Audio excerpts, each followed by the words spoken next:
நேபாளத்தில் WhatsApp, Facebook போன்ற சமூக வலைதளங்களுக்கு தடை விதித்ததை எதிர்த்து அந்நாட்டு நாடாளுமன்றம் நோக்கி ஆயிரக்கணக்கான போராட்டக்காரர்கள் படையெடுத்ததால் தலைநகர் காத்மாண்டுவில் ஊரடங்கு உத்தரவு பிறப்பிக்கப்பட்டுள்ளது.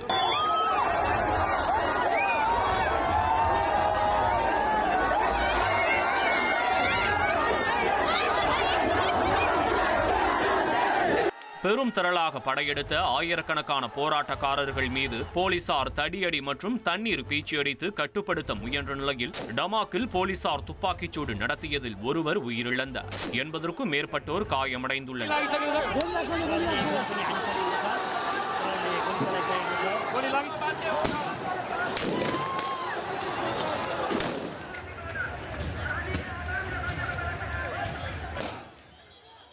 பல்வேறு நகரங்களில் பல்லாயிரக்கணக்கான இளைஞர்கள் கைது செய்யப்பட்டு வரும் நிலையில் நிலைமையை கட்டுப்படுத்த ராணுவம் களமிறக்கப்பட்டுள்ளது.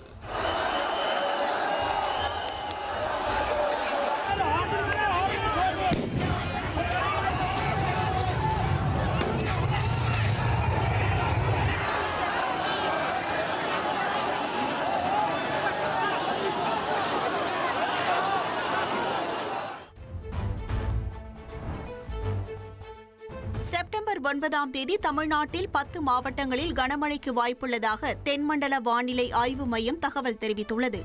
9ஆம் தேதி கோயம்புத்தூர் மாவட்டத்தின் மலைப்பகுதிகள், நீலகிரி, தேனி, திண்டுக்கல், மதுரை, சிவகங்கை, கள்ளக்குறிச்சி, விழுப்புரம், திருவண்ணாமலை, செங்கல்பட்டு, காஞ்சிபுரம் மாவட்டங்களில் கனமழை பெய்ய வாய்ப்புள்ளதாக தெரிவிக்கப்பட்டுள்ளது.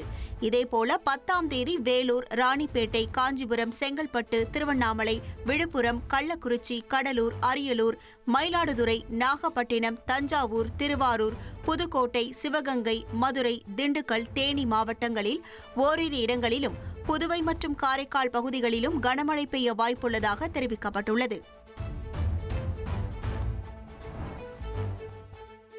பீகாரில் மேற்கொள்ளப்படும் வாக்காளர் தீவிர திருத்தத்தின் போது ஆதார் எண்ணையும் அடையாள ஆவணமாக கருத வேண்டும் என தேர்தல் ஆணையத்துக்கு உச்சநீதிமன்றம் உத்தரவிட்டுள்ளது.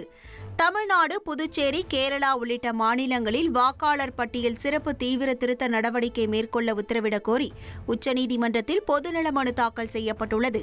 இந்த விவகாரம் தொடர்புடைய மனுக்களை விசாரித்த உச்சநீதிமன்ற தலைமை நீதிபதிகள் சூரியகாந்த், ஜோய் மால்ய பஷி அடங்கிய அமர்வு மனுவுக்கு பதிலளிக்க தேர்தல் ஆணையத்துக்கு உத்தரவிட்டது. மேலும் 12வது ஆவணமாக ஆதார் எண்ணை ஏற்பது குறித்த உரிய உத்தரவுகளை வாக்குச்சாவடி அதிகாரிகளுக்கு தேர்தல் ஆணையம் பிறப்பிக்க வேண்டும் என உச்சநீதிமன்றம் அறிவுறுத்தியுள்ளது. ஆதார் எண்ணின் உண்மை தன்மையை தேர்தல் அதிகாரிகள் சரிபார்க்கலாம் என குறிப்பிட்ட உச்சநீதிமன்றம், இந்திய குடியுரிமைக்கான ஆதாரமாக ஆதார் எண்ணை கருத முடியாது என்றும் தெளிவுபடுத்தியுள்ளது. திருப்பூர் ரிதன்யா தற்கொலை வழக்கில் விசாரணையை மாற்றுவதற்கு சென்னை உயர்நீதிமன்றம் மறுத்துவிட்டது.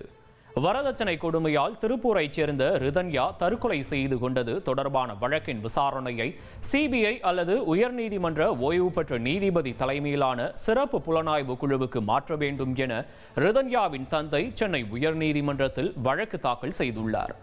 அந்த மனுவில் ரிதன்யா தற்கொலை தொடர்பாக பாலியல் துன்புறுத்தல், பெண்களுக்கு எதிரான வன்கொடுமை தடுப்பு சட்ட பிரிவுகளின் கீழ் வழக்கு பதிவு செய்யப்படவில்லை என கூறப்பட்டுள்ளது. அரசியல் நிர்பந்தம் காரணமாக குற்றம் சாட்டப்பட்ட கவின்குமார், அவரது தந்தை ஈஸ்வரமூர்த்தி, தாய் சித்ராதேவி ஆகியோரை பாதுகாக்கும் வகையில் போலீசார் விசாரணையை தாமதப்படுத்துவதாகவும், தனது மகள் மனநிலை சரியில்லாதவர் போன்ற பிம்பத்தை கட்டமைக்க காவல்துறையினர் முயற்சிப்பதாலும் விசாரணையை மாற்ற வேண்டும் எனவும் கோரிக்கை விடுக்கப்பட்டுள்ளது.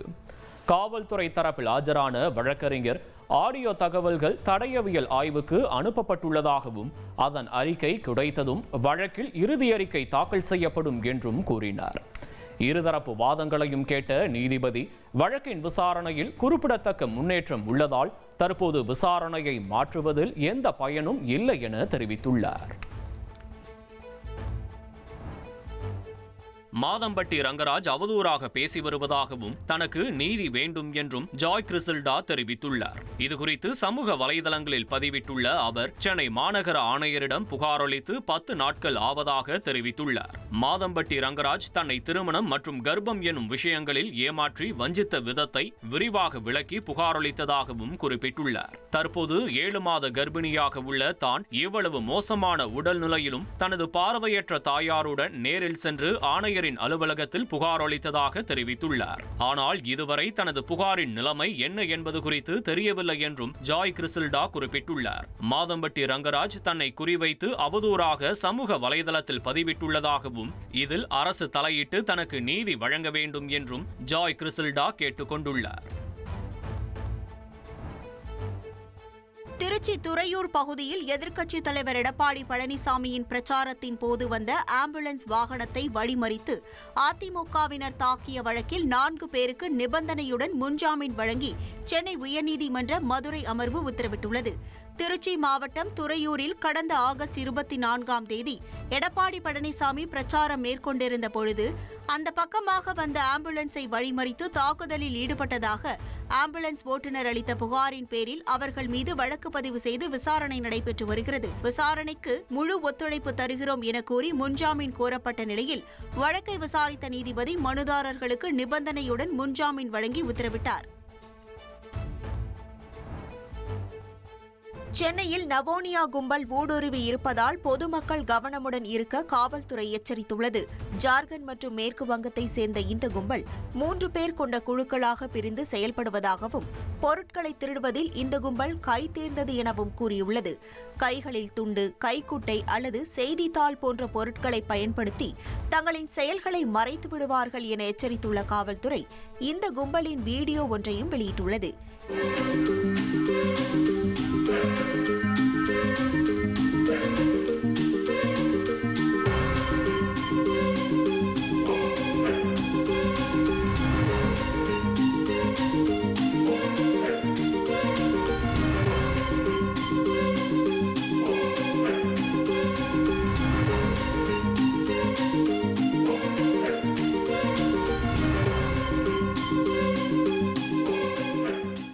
இந்த கும்பலை சேர்ந்த சிறுவன் உட்பட 4 பேரை கைது செய்த சென்னை போலீசார் மற்ற நபர்களை தேடி வருகின்றனர். கேரளாவில் அமீபிக் மூளை காய்ச்சலால் மேலும் ஒரு பெண் உயிரிழந்த சம்பவம் அப்பகுதியில் மிகுந்த அச்சத்தை ஏற்படுத்தியுள்ளது.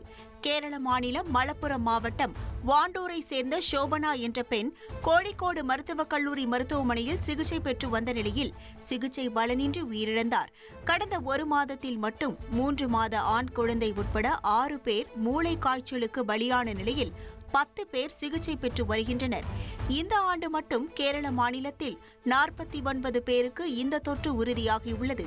இதில் 13 பேர் உயிரிழந்துள்ள நிலையில் 21 பேர் சிகிச்சை பெற்று வருகின்றனர். நடிகர் அஜித் நடித்த குட் பேட் அக்லி திரைப்படத்தில் இளையராஜாவின் பாடல்களை பயன்படுத்த இடைக்கால தடை விதித்து சென்னை உயர்நீதிமன்றம் உத்தரவிட்டுள்ளது.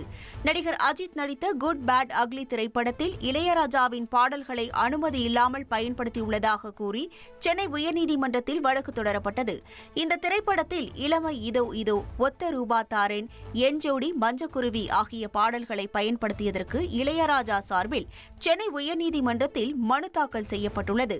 படத்திலிருந்து இந்த பாடல்களை நீக்கவும் 5 கோடி ரூபாய் இழப்பீடு கோரியும் தயாரிப்பு நிறுவனத்திற்கு நோட்டீஸ் வழங்கப்பட்டது. இதற்கு சட்டப்பூர்வ உரிமையாளரிடமிருந்து அனுமதி பெற்றதாக தயாரிப்பு நிறுவனம் பதிலளித்தது. இந்த மனு மீதான விசாரணையில் குட் பேட் அக்லி படத்தில் இசையமைப்பாளர் இளையராஜாவின் பாடல்களை பயன்படுத்த இடைக்கால தடை விதித்து நீதிமன்றம் உத்தரவிட்டது. மனுவுக்கு பதிலளிக்க குட் பேட் அக்லி பட தயாரிப்பாளருக்கு உத்தரவிட்ட நீதிபதி விசாரணையை 2 வாரங்களுக்கு தள்ளி வைத்துள்ளனர். மகளிர் ஆசிய கோப்பை ஹாக்கி தொடரில் இந்திய அணி சிங்கப்பூரை பந்தாடியது. சீனாவின் ஹங்சூ நகரில் நடைபெற்ற குரூப் போட்டியில் 2வது நிமிடத்திலேயே மும்தாஜ் கான் கோல் அடித்து அசத்தினார். இதன் பிறகு கோல் மழைதான். மும்தாஜும் நன்னித் கவுரும் ஹாட்ரிக் கோல் அடித்து சிங்கப்பூர் அணியை மிரள வைத்தனர். நேஹா கோயல் 2 கோல் அடித்து அசத்த இறுதியாக இந்திய மகளிர் அணி 12-0 என்ற கோல் கணக்கில் இமாலய வெற்றியை பதிவு செய்தது.